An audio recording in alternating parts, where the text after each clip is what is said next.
Welcome back here on Live Now from Fox. We are approaching the top of the hour here, 7:59 on the East Coast and 4:59 on the West Coast. We now have some new aerial images that are coming into our newsroom. That right there is the military compound that was hit by the U.S. We, of course, know that Live from Michigan Avenue, this is Fox 32's Good Day Chicago. Right now on Good Day Chicago, we are getting a closer look at President Trump's war room during the U.S. strike against Venezuela. There's been plenty of reaction to the mission and whether it was right or wrong for President Trump to call for that strike. A local professor is joining us to give us his thoughts on the debate. And again, not a strike, but a capturing of Nicolas Maduro and his wife. And will the Bears, that is, will the Bears fans see the sunshine during today's home game against the Lion? As we take a look at this gorgeous shot, Mark Strell is here to give us the forecast in just a bit. Good morning, everyone. It is Sunday, January 4th, 2026. We have to say Happy New Year because this is the first Sunday in the new year. It is true. Happy New Year to you, my friend. And we're already Happy New Year to you. Yeah. And we're already 4 days in. Can you believe that? Only 360 more days till Christmas. Oh, we have so much to catch up on. Resolutions this year? Yes. Are you doing that? I'm doing a lot of retrospective thinking. Which I think is going to help me in the new year. Yeah, well, it's always good to look back before we go forward. It gives you a little roadmap. I think a little travel coming up. I like that. Let's do it. Yeah, I'm a road trip. I want to do. Mine is not a road. No, it involves a jet airplane. Exactly. I'm leaving on a jet plane. Mine's probably a skateboard or a bicycle. Here's what's going on this morning. We're looking over the city. We do have some clouds around mixed with some fair skies. Well, let's not call them fair. Let's call them partly sunny this early morning. If we do see some sunshine in your neighborhood, it's not going to last because we're going to go back over to mostly cloudy skies as we head towards the midday into the afternoon. Forecast high temperatures today, certainly warmer than it was yesterday. Yesterday, we were primarily around the upper 20s. Today, we're going to make it pretty firmly into the low 30s, which is right on par with average for this time of year. It's good to be average, isn't it? Some clouds around. It feels like winter. This is a normal winter day for January 4th. Now, a little bit of light snowfall, Upper Peninsula. Mostly this is lake effect snowfall that's kind of been kicking up, again, on the downwind side of all of the lake belts. For us, we're going to stay dry, with a couple notable exceptions coming up here later on today and then over the course of the next couple of days. Temperatures right now, 24 at the lakefront, 18 degrees at Waukegan. It's 19 on the square in Woodstock, 25 degrees this hour at Midway, 28 degrees in Joliet. It's 27 degrees in Ottawa this morning. And fortunately for us, winds, they have been light all weekend long. They continue to be light, mostly under 5 miles per hour. Now out of the north and out of the northwest, those winds are going to swing more southerly. And that's why, if you look throughout the day and even into the evening, our temperatures are going to warm today. I told you we'd have a little bit of sunshine this morning mixed with some cloud cover. And then the cloud trend is towards more cloud cover, more clouds this evening. So we warm up as we go towards the later afternoon and stay about the same as we go into the evening. We're going to have kind of a flat line for temperatures overnight tonight, and that's before a big warm-up coming for the rest of the week, and which I will tell you about coming up momentarily. Okay, talk to you soon, Mark. Thanks for that. The White House has released new photos of President Trump closely watching as the U.S. military completed its operation to capture Venezuela's president. The photos show President Trump watching the mission along with his cabinet from Palm Beach, Florida. Venezuelan President Nicolas Maduro and his wife Celia were taken from their home early Saturday morning. They're being tried in the U.S. on narco-terrorism charges. Maduro and his wife arrived in New York City Saturday night, where they were processed into a Brooklyn detention center. Venezuela's vice president has since demanded the release of Maduro and his wife. A Venezuelan court ordered her to assume the presidency of that country. President Trump says the U.S. will run Venezuela and tap its oil reserves for the time being. Well, plenty of Chicago and Illinois leaders have reacted to the U.S. strike against Venezuela. In a statement, Mayor Johnson said the Trump administration's actions violates international law and escalates the possibility of a full full-scale war. On Facebook, Senator Dick Durbin sent out a post saying even though Maduro repeatedly denied the will of the Venezuelan people, he disagreed with the president's use of U.S. military forces without congressional approval. And Senator Tammy Duckworth said on X, no president has the authority to decide to use force to topple a government without justification. She also said President Trump's actions are putting American troops and others at risk in the region and around the globe. Chicago's Venezuelan community hit the streets this weekend, with many saying they are glad to see Maduro gone, but worry about what's happening next. Dane Placco has more on the protest from downtown Chicago.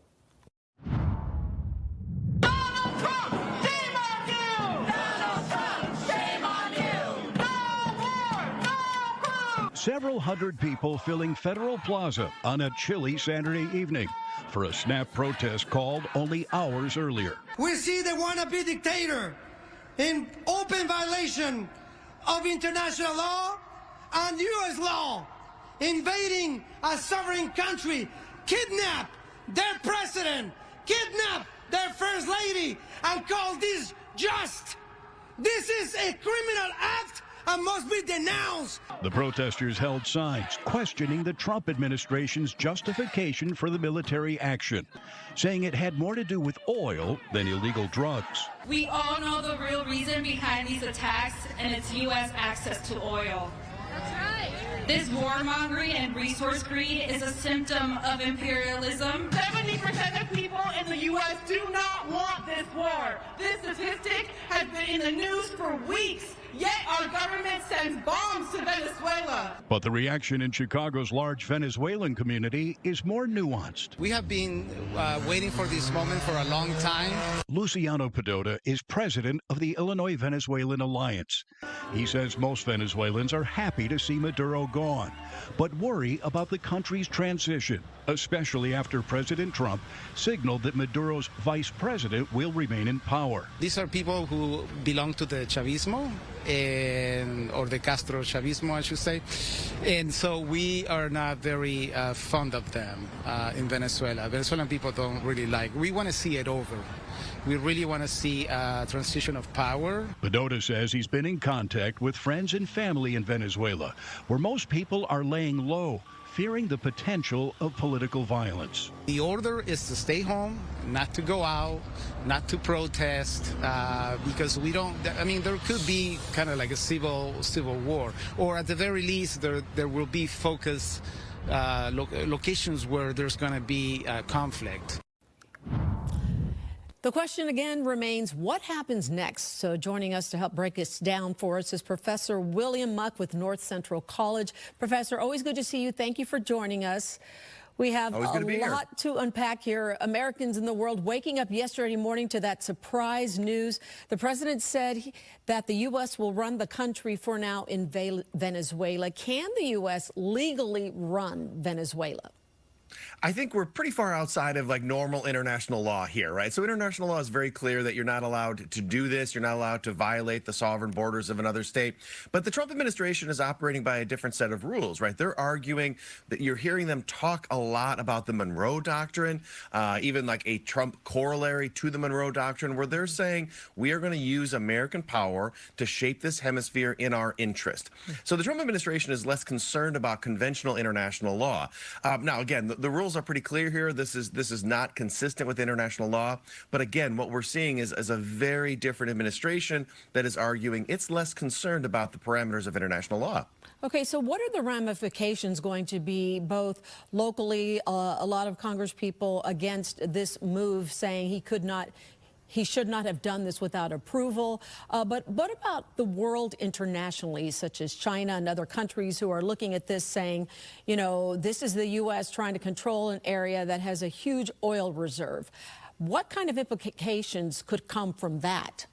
Yeah, absolutely. Well, you're seeing some mixed reactions, right? So from the hemisphere, from Latin America, there's a lot of concern. A lot of that is behind the scenes. Some of it is public, but they're worried about a United States that is exerting more influence in the region. It goes back again to the 19th century where the United States was very, very active in Latin American politics. Now, countries like Russia and China, I see this as much more consistent with how they would like to see the world run.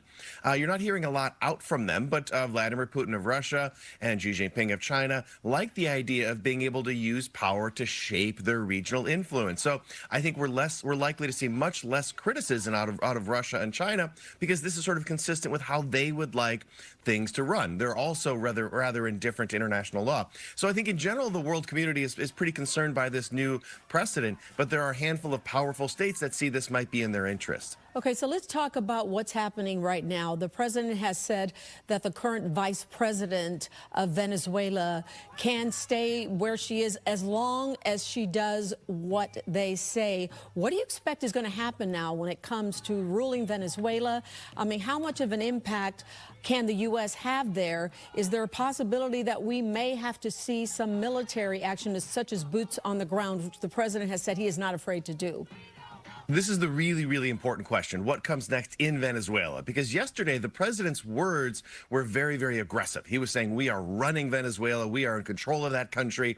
But yet we're going to defer to the vice president and allow them to handle day-to-day operations, right? So there's inconsistency there.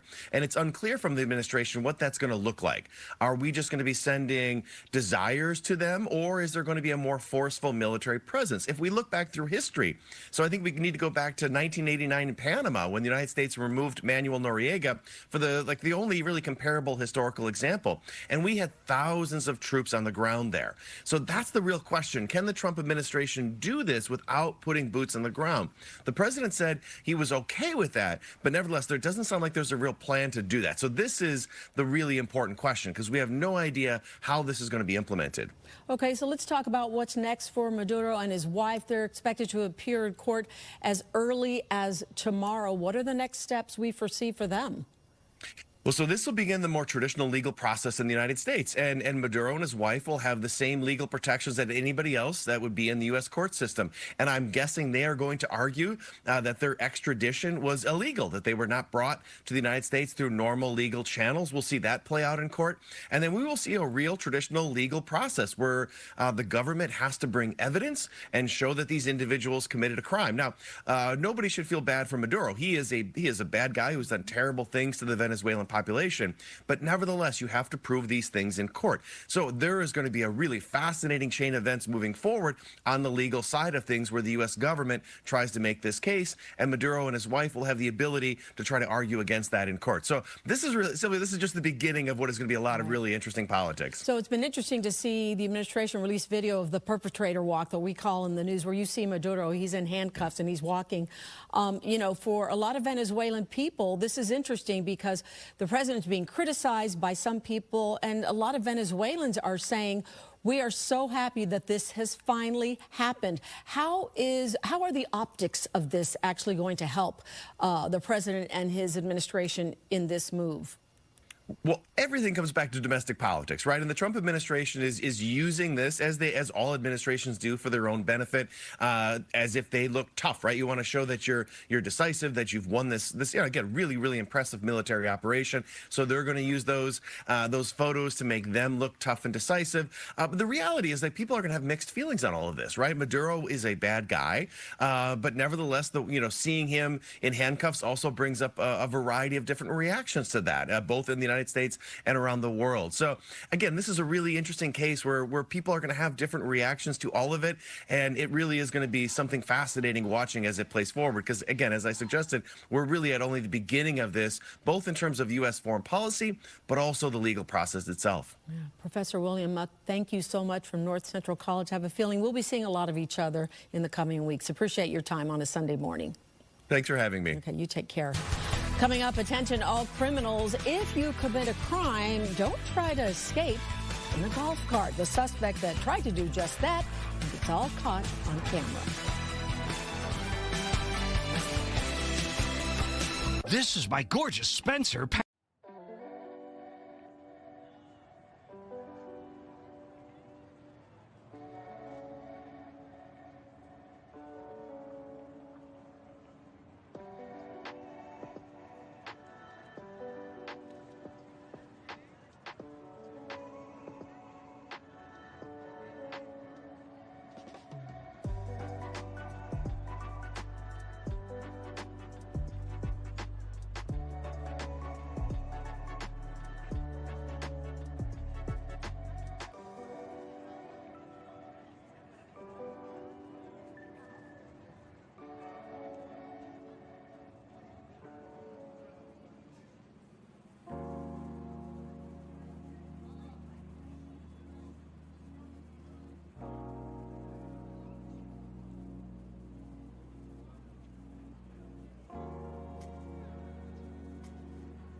Welcome back. It is 7:16. The Chicago Police Department is mourning the loss of one of its members.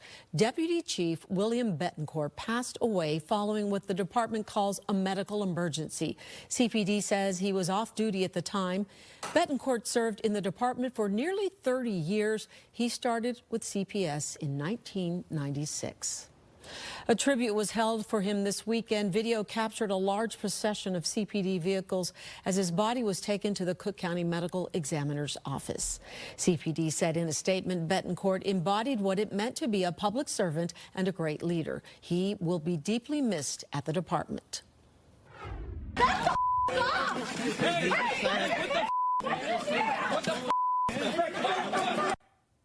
A protest outside the 10th District Chicago Police Station got heated as family members of a man shot and killed by police last year confronted police officers. On January 3rd of last year, 2 Chicago police officers shot 57-year-old Timothy Glaze 16 times. The shooting happened inside a Little Village apartment building when Glaze walked towards officers while holding a knife. All of it captured on police body cameras. Chicago Police. Chicago Police. Yeah. What's going on? Nothing.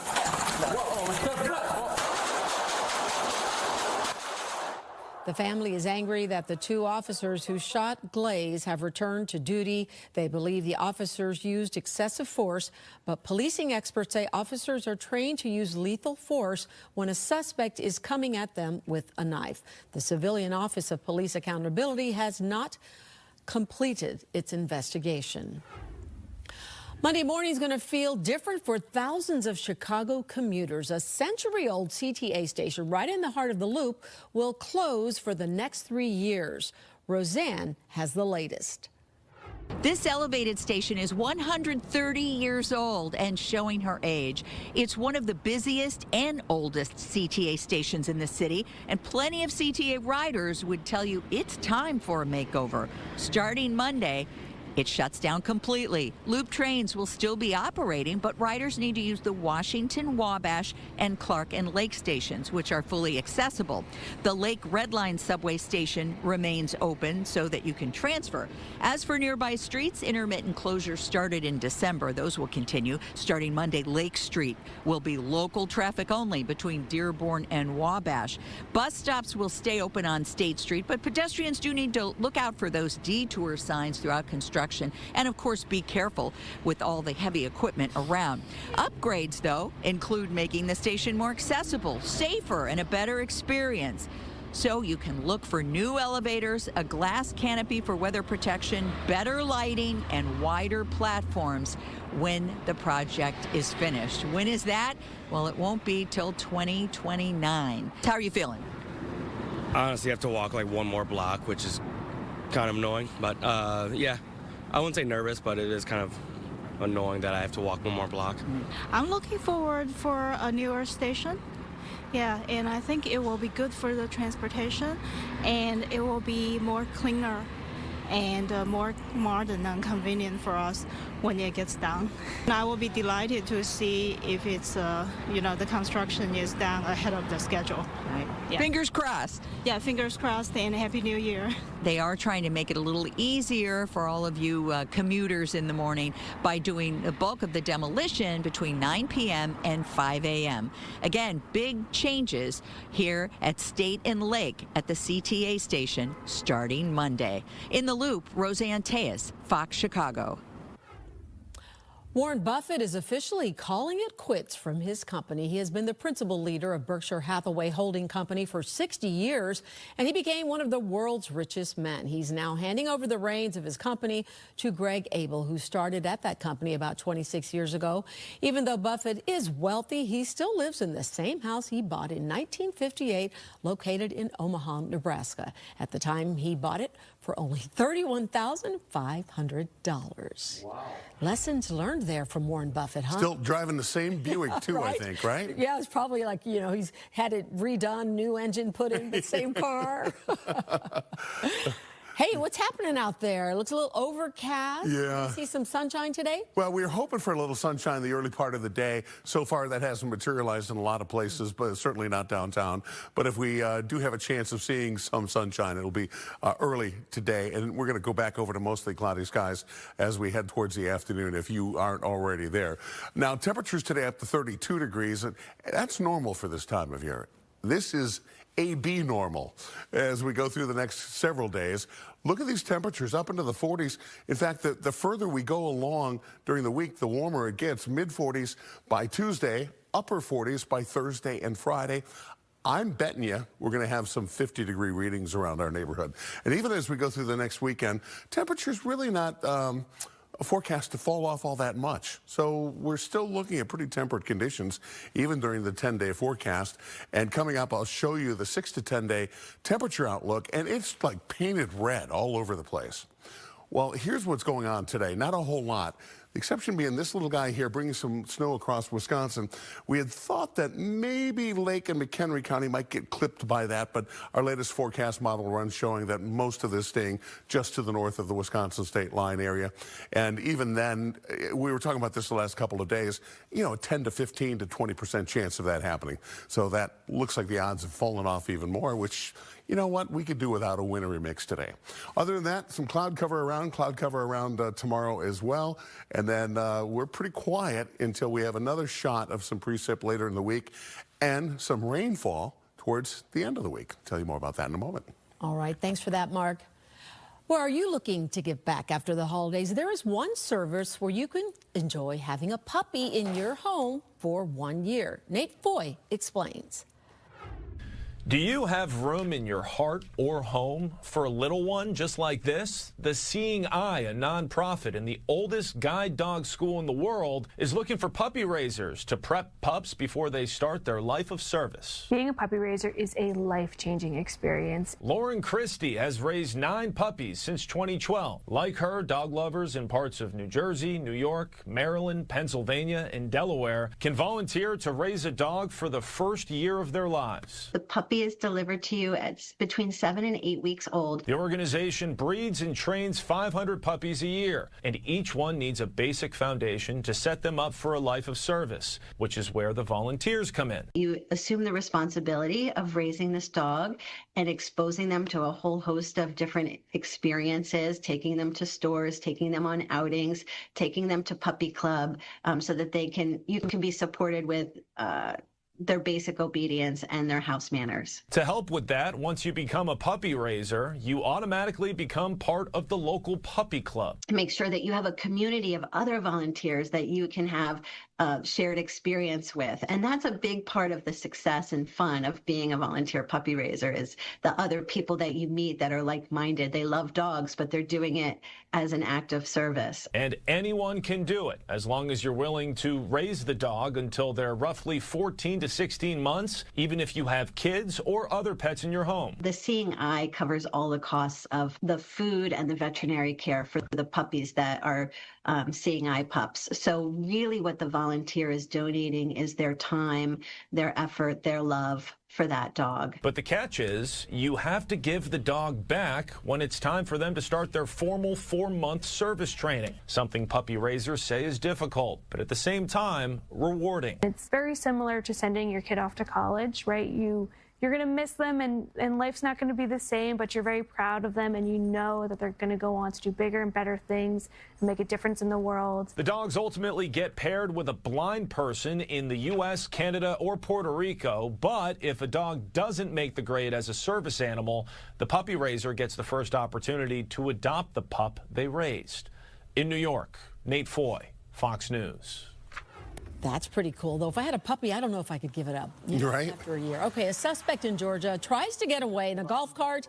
It's all caught on camera, Mark. Just so you know, golf carts are not your best escape machine. No, really? In case you were wondering. So this happened on Christmas Eve in Sandy Springs, north of Atlanta. Officers were called to the Steel Canyon Golf Club. Oh, that explains it, right? Yeah. To locate a person wanted in a previous incident. The suspect operating a golf cart sped away as police arrived at a garage. He sped away. Exactly. Yeah. 2 officers used another cart to catch up with the suspect, who eventually gave himself. Wait, hold on. So the guy's trying to get away in a golf cart, and the coppers get on other golf carts and chase after him? They had a super duper uber fast golf cart. This looks like a Marx Brothers movie, doesn't it? I was going to say, all it needs is that music in From the background. Benny Hill. Benny Hill, that's it. That would have just made this even more fun. Unbelievable, yeah. Have you noticed if you put Benny Hill music to anything, it makes it like 5 times more awesome than it would have been And then if you speed up the video a little bit, I mean, it could be bees buzzing around a flower. Ooh, we may have just come up with a great idea for our Hill channel. Yeah. Hey, we're idea people around here. Don't steal that from us. That's our idea, not yours. Well, in New Jersey, a wallaby was found near a Walmart. A wallaby in a Walmart.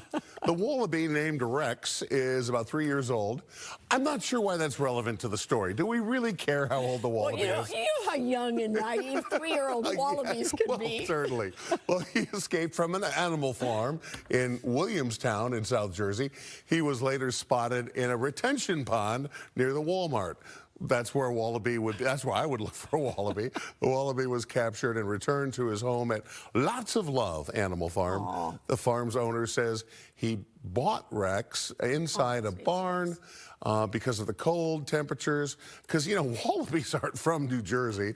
I don't know if you learned that there in, you know, 4th grade biology class. But, yeah, they're from warmer climates. He made a cage for Rex, but someone left the cage unlatched. Oh, no. Look at already he's throwing somebody under the bus, like the wallaby attendant or whatever, you know. I wonder who decides to have a pet wallaby. Okay, I just looked up what's the difference between a wallaby and a kangaroo. Do you know?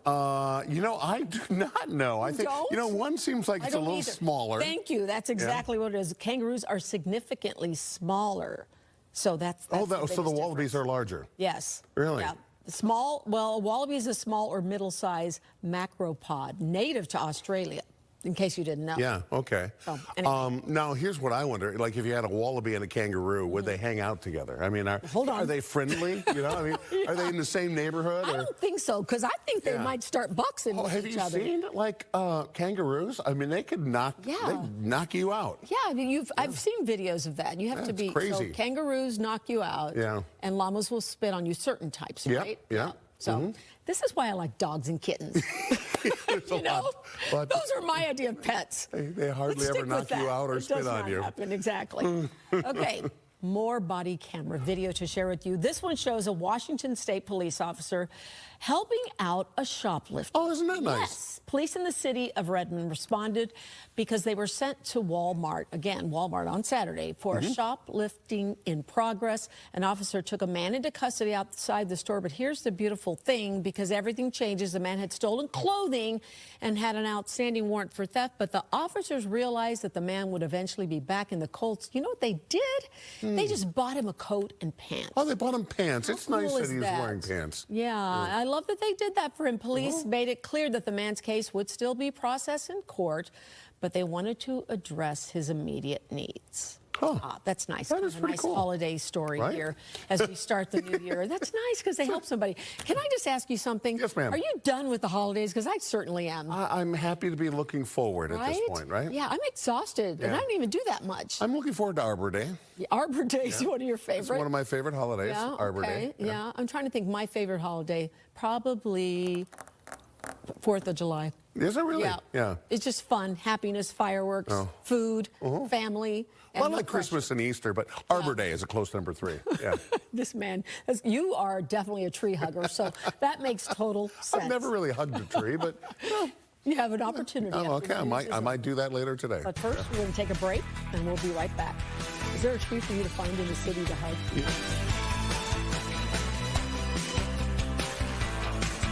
Chicago's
6:30.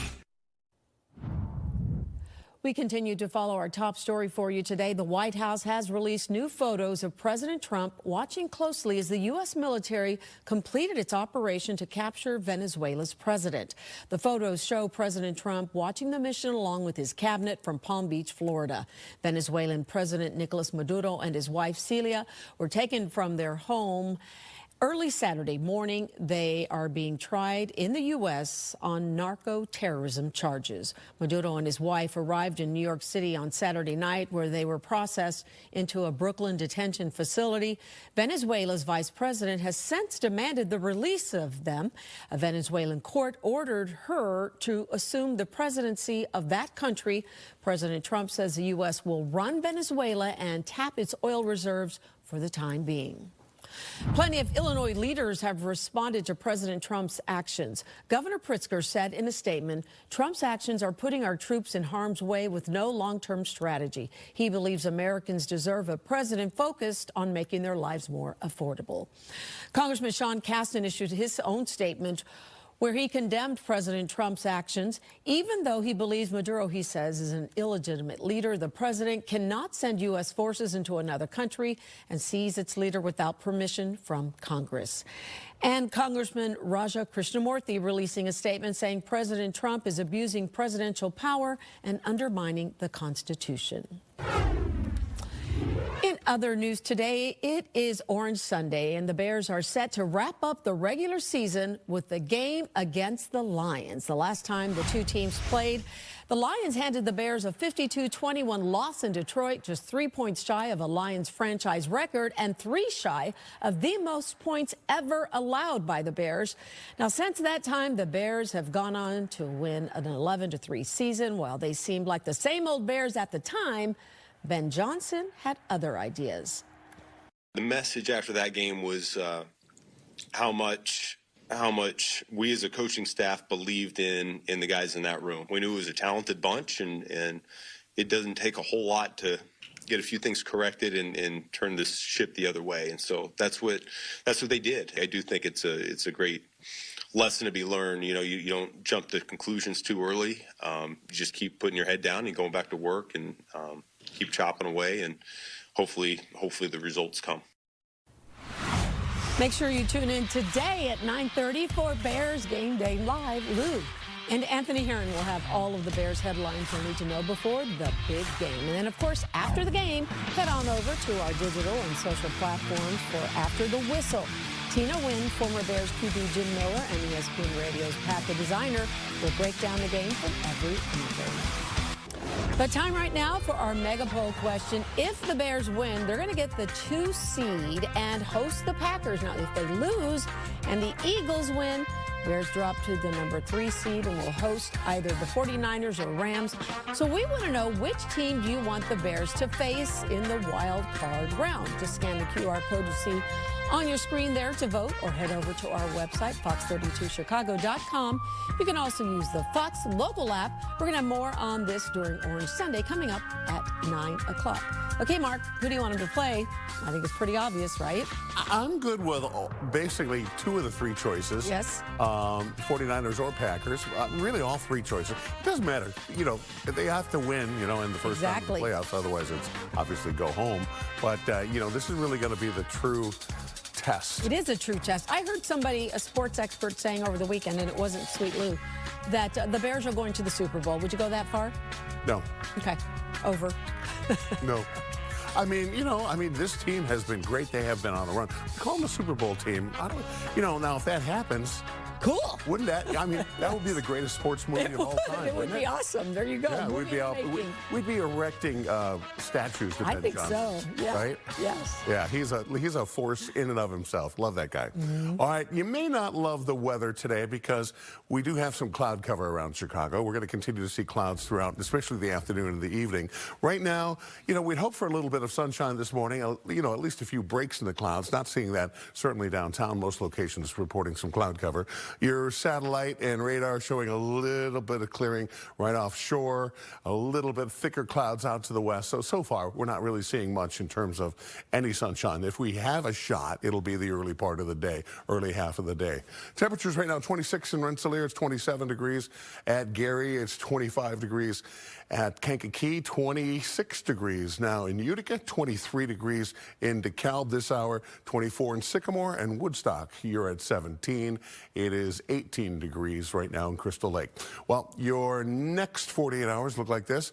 Again, forecast model still holding out a little hope for some sunshine early mid part of the day, but then more cloud cover as we push through the later afternoon into the evening. And with that cloud cover, it acts as a bit of a blanket. So temperatures, we make it up to around 32, and when we pretty much hold there overnight tonight. Our winds will swing more southerly, and that'll help pull in some more warmer temperatures, because look where we're going tomorrow, all the way up into the 40s. Not only tomorrow, but all week long, those temperatures are going to hover in the 40s for daytime highs. We're looking off to the south and to the southwest. You may be able to detect a little patch of some blue in between that matrix of clouds, but it is mostly cloud cover here this morning. But things are pretty quiet. Winds are light. Right now, 23 degrees.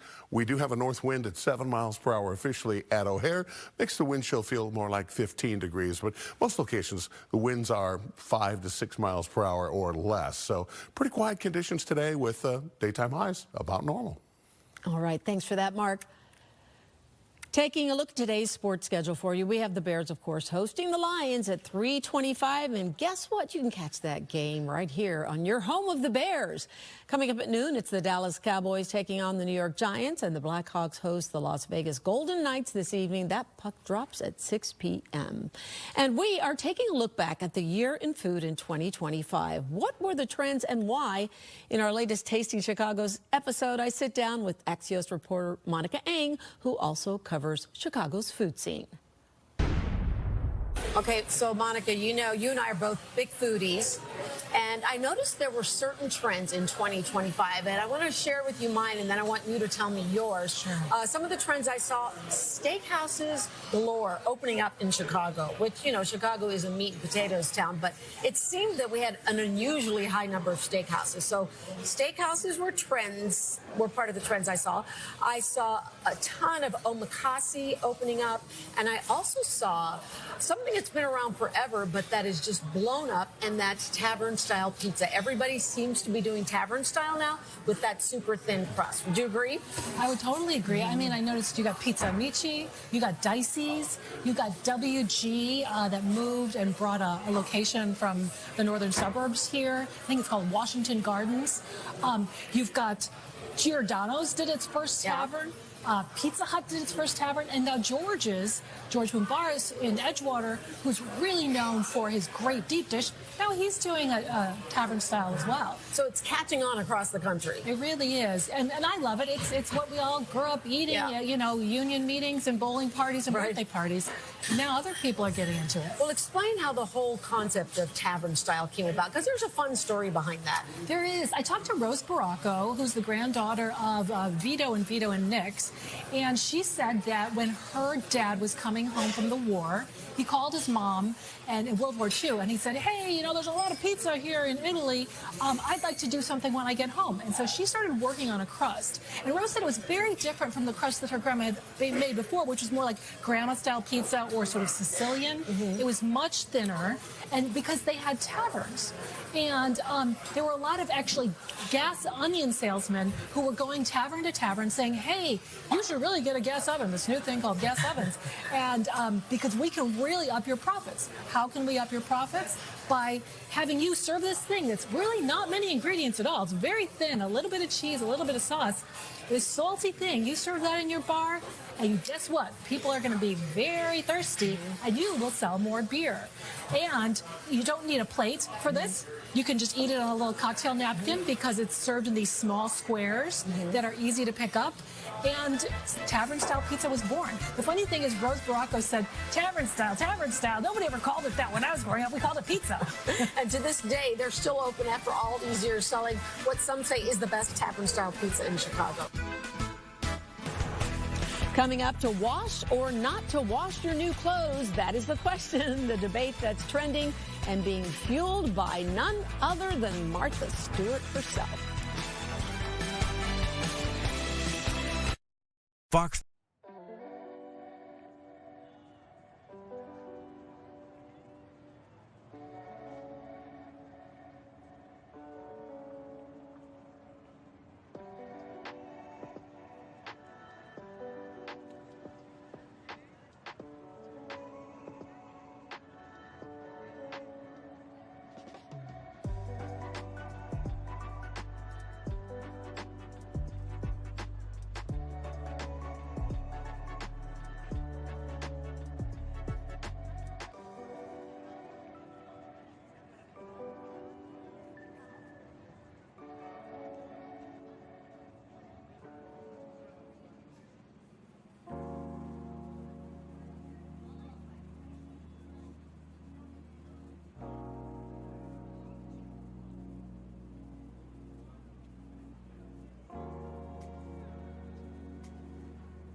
Last night, we had the first full moon of 2026, and the Indiana Parks Department had a special hike to get people out into nature. So, photojournalist Jacob Karb decided to take us to the dunes. Good evening, everybody. Welcome to our full moon hike, our first one of 2026. How many of you are ready to go on a hike? We are actually here for our full moon hike tonight. We do several a year. What a good way to kick off January, the 2026, with a full moon hike. Our hike tonight starts at 5. The start time depends on whether or not, is it the middle of summer and the sun isn't going to set until almost 9 o'clock, right? We're going to start with an auditorium program, and we're going to talk about the moon and the phases of the moon. Good, you're all holding your moons up? And then we all bundle up and head out on one of our trails. Typically, we have a nice constellation talk. Tonight, I don't know. We'll have to see whether or not the clouds are going to cooperate, but we're still going to hike anyway. I think it's a really unique experience to hike in the dark. Not a lot of people do that. This gives folks an opportunity to hike in a group. So it's a unique experience, and I think it feels like an adventure for people.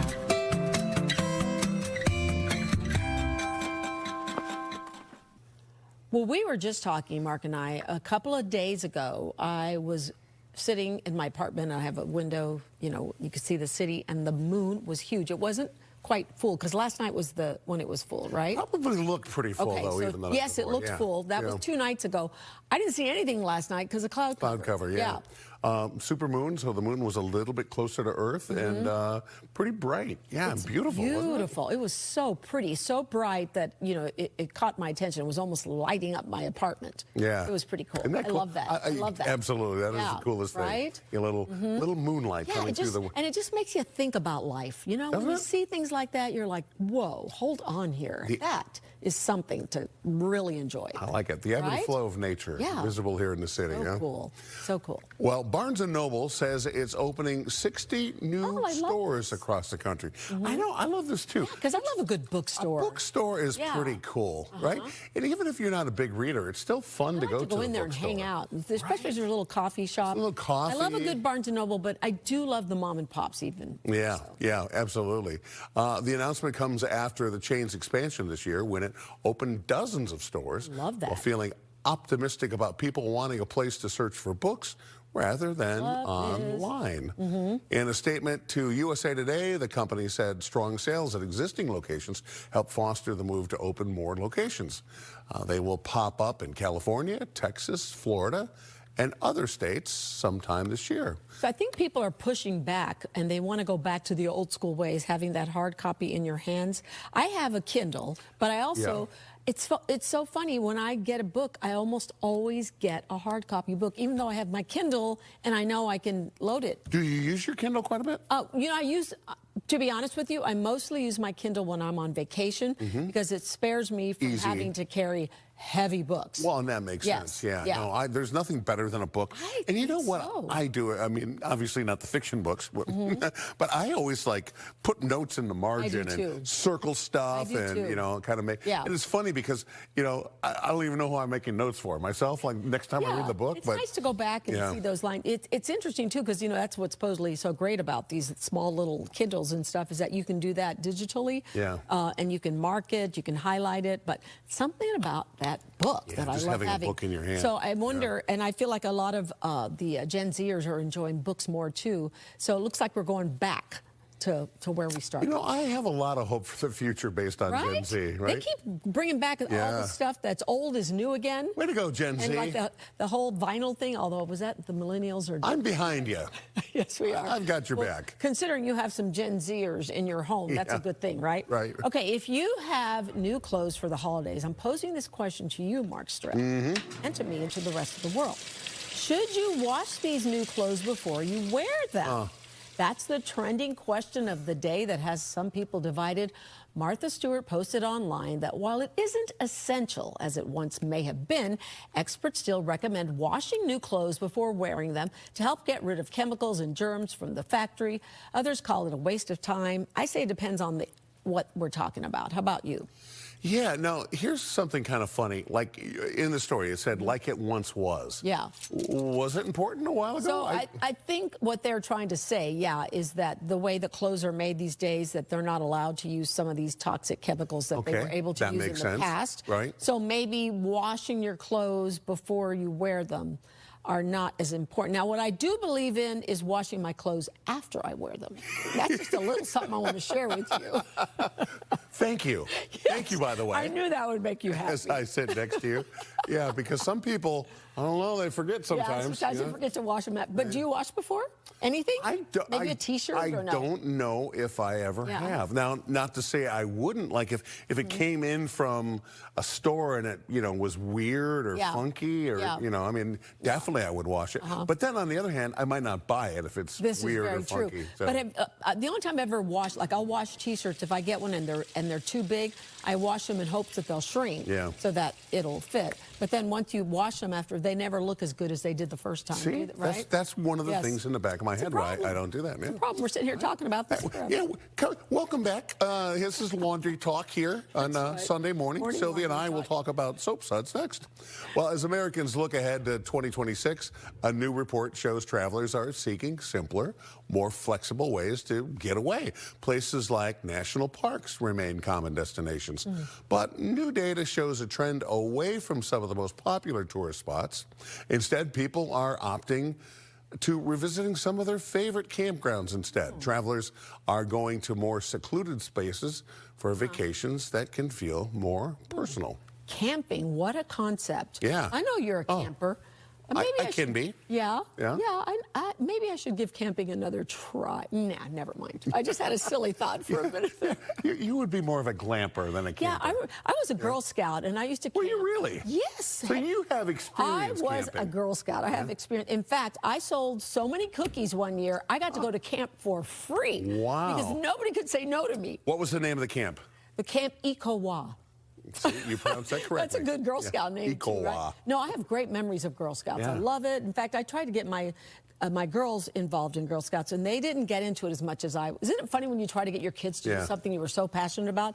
They had other interests, but you know, I loved Girl Scouts. When you went to Girl Scouts, did you camp in a tent or did they put you up in a cabin? No, well, we did both. Yeah. We had camped in tents, but the year I sold the most cookies in the state of Oklahoma, I got to stay in a cabin. Well, yes. I hope it was a luxury cabin. Because here's my line for anybody selling anything, and if you're a Girl Scout, when you go to sell cookies, say, hi, I'm selling Girl Scout cookies. Would you like 1 box or 2? Don't say, do you want to buy them? Say, would you like 1 box or 2? Wow, you are very persuasive. Maybe we should put me back on out there. We see how many should cookies send I you could sell. to the United Nations. Okay, maybe I wasn't in the state of Oklahoma the highest seller, but I'm going with that story. definitely the city of Lawton, America. Lawton, Oklahoma, right here, the Girl Scout of the Year. Yes. And I'm sitting right next to her. You didn't even know. How about that? You feel privileged. Okay, don't go anywhere. Mark's coming back with the final check of the forecast, and you're going to want to hear it. Stick around. Yeah, you are. Were you a Boy Scout? I was. People don't talk about society.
Yeah, I just love this picture. Nice, pretty picture. We're checking out. It's kind of gray, but get better. We could see a little peak of sunshine from time to time as we go through the midday. More clouds this afternoon, and you're going to love the rest of the week. We're in the 40s. Oh, can you believe that, Mark? For the early part of January. Yeah. I mean, less heating bill you have to pay. That's true. Yeah. Enjoy the 40s because you know the cold is coming soon. You know it. Fox News Sunday with Shannon Bream is coming up next. We'll be back here with more news to share with you. And, of course, Orange Sunday, big day for the Bears. We'll be all over it when we come back. The Bears. The Bears. Bear down. Why is it colder in here than it is out?